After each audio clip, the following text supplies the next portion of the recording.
Yeah, ready for this. I don't think we're going to be ready. Enjoy it. Okay, you good? Tyson, talk about that tonight. That was a sensational win. You got to be on cloud nine. Yeah, appreciate it. And nothing that I didn't expect. I came in here, I was going to finish told everyone that I was going to finish in the first round. That's what I came in to do, put on the show. A couple of things I saw that I could have used earlier, but still just waited for it and let it come instead of trying to push for it. Was there a strength differential? It looked like when you had that crossface on there, he was just really unable to deal. Yeah, I was a little bit surprised. I actually cut a bit more weight for this fight, so I'm a little bit heavier, not anything crazy, but I felt a lot stronger. He went to go down to the ground and was just able to push him back up. I think he was a little bit surprised as well, but I know I'm strong there, and even on top, I think a lot of people think I'm tall and skinny, so underestimate it. When I'm on top, I'm pretty heavy. Someone online had said, I don't know if it's true, did he actually tap with one of his other hands? Is that why they stopped it? Oh, really? I'm not sure. I was tapping his face with my elbow, so that was all I was doing. I had seen a statement that said you had heard that he underestimated you ahead of the fight and didn't think you were in the same class as him. Did that kind of put a bit more excitement into you going into this one? Yeah, a little bit. I think that's why I was having so much fun with it, because he was underestimating me. I knew that he'd been asking for a top 15 opponent, and he didn't. He said that I didn't deserve to be in there. My record is I'm still in my infancy, and as it shows in my record. But I've been doing this for a long time, so everyone else is still surprised at my skill level, but I know where I'm at. So I'll just keep doing it slowly and getting it done, and hopefully people will start recognising. Have you had your eyes on any particular top 15 opponent? No, not at all. I've never looked past the fight. I'm never going to come in and underestimate anyone. He was a jiu-jitsu fighter. I came in expecting him to be the craziest boxer ever, because you never know. So I knew he was looking for that knockouts, and I was surprised when he went for the takedown. So it was nice that he actually stood up with me. Does it feel like this was a statement point for your career? No, I try not to look at anything. Everything's a statement. If you're going to win in the UFC, I think people underestimate it stepping into that octagon on the biggest stage in the world. So every win's, I take it as it is. Are you looking for like a name opponent, or like someone who, if you beat them, it would demonstrate your skill level? Anyone. Yeah. What about like a Misha Serkinov fight? Is that interesting? I want to say I know who that is, but yeah. No, I'm pretty bad. Honestly, I don't even watch many fights. My coaching staff takes care of all of that. Most of the opponents, when I came in, didn't even know who Paul Craig was when I fought him. I watched 30 seconds of him, and my coaching staff told me what they think might work, and I just go in there and do that. So hopefully I'll start watching a bit more tape on my fighters, just so I know a little bit more of what to expect. But like I said with Paul Craig, he's supposed to be a ground fighter and just jiu-jitsu, and he ended up standing just with me, so that's what I expect. You never know what you're going to get in a fight, and it is that, just a fight. Are you a fan of the sport, or do you just like it? I'm not a fan. I just love martial arts. I've been getting punched in my face since I was a little kid, so it's just what I love to do. When kids were kicking the football in the backyard, me and my brothers and sisters were choking each other out. So. You had told me that you wanted to help put Australia on the map and to get a lot of people back home excited about MMA. Do you think that this performance is one that'll help to do that back home? Yeah, I think so. I've always looked up to pioneers of the sport from Australia, but when I come over here and I watch, when you go down to a bar or anything to watch the UFC, it's pretty amazing to see how many people actually follow the sport. In Australia, it still hasn't been really big, but hopefully when the crowd starts to get at me, either the Pacific Islanders and Australia, I've got both sides of my family. Hopefully, once everyone gets behind me, win or lose, it makes a big difference. I've got a lot of support already, but I'm just enjoying it. Near the end of the fight, when you got on top of him, did you feel his spirit just go away from him? Yeah, a little bit. I was surprised. I think I had him on the back, and I was holding him, and he sort of just rolled over. And I was still very wary, because I know my coaching staff told me that he likes to pull guard and play from the bottom. So I was still trying to stay heavy, but there was one moment when I had the crucifix, I heard him go and give a big bridge, and then just let go. And I thought that was a little bit of the time. So I stopped going from heavy elbows just to light ones, just pitter-pattering his face.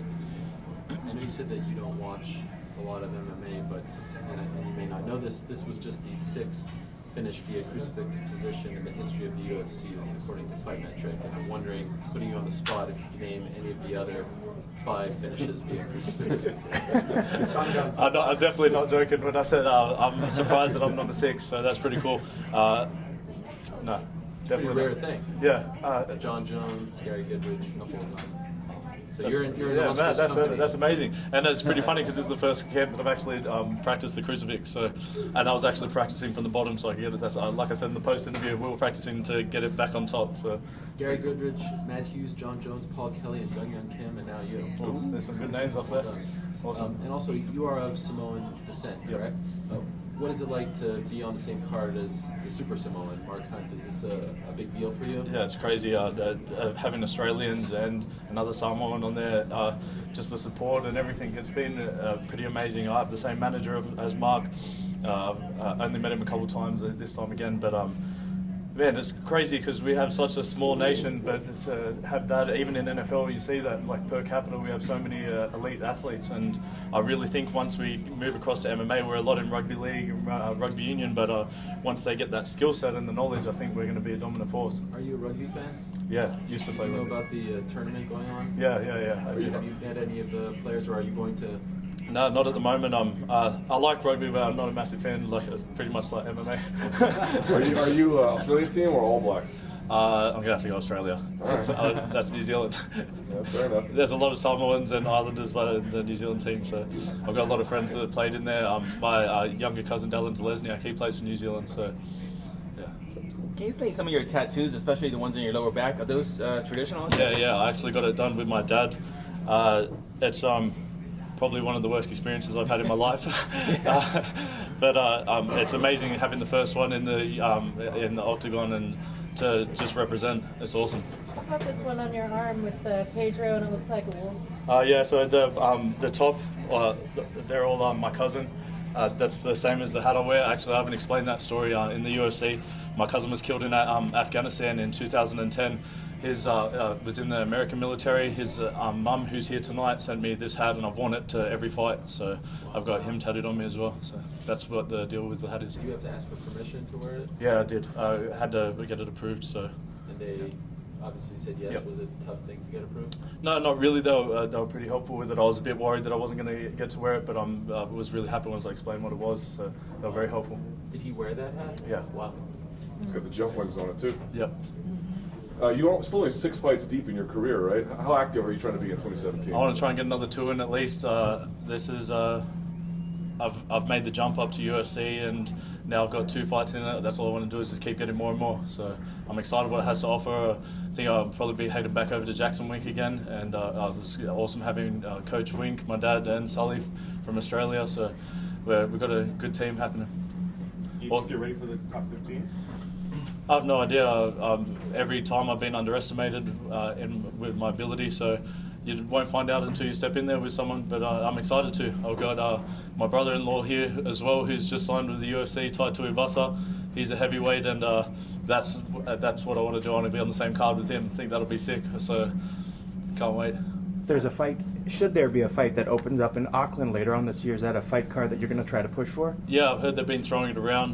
June would be a perfect time for me. There's another one in Singapore, so anytime around there, I'm looking forward to it. Ready to stay active and keep going. And there's a very well-known light heavyweight that trains at Jackson's. Guy John Jones. Did you ever cross paths with him? I think he's from that area. Yeah, I saw him in there a couple times. I didn't get to train with him. I hope I do in the future.